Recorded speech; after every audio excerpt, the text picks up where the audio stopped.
Okay, in this little short demo, I'm just going to show you two things.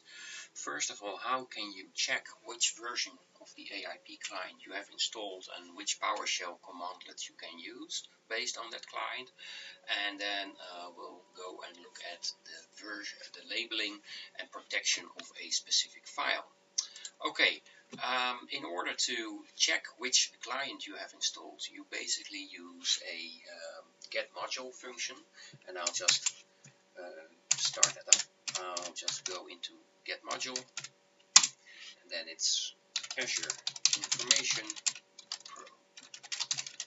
protection list available dot version, and if everything goes according to plan, it should present the version, which in my case is the preview version of the new AIP client. Okay, now I know I can use the PowerShell commandlets for AIP, and I'll first of all use them to check on the status of a file. Over here I have a file. It's a sensitive file. It contains sensitive content, and I know that because it contains burger server number in the title, which is the Dutch identification number for persons. Not too clever to include that in the title, of course, but let's see if it's protected. And I can use that commandlet get -AIP file status. Using this one and the title of the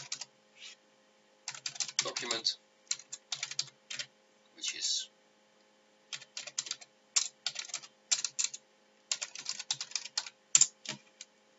I get the status of the file. Please excuse my typos, but using the get AIP file status commandlet, you can create an overview of the file. Okay, let's protect the file. I'll say classify and protect, and I'll use a label first. So I'll just use internal. Internal won't protect the file. It will apply the label, and if it's a Word file, in this case it will also apply a header and a footer, but I'll just say apply.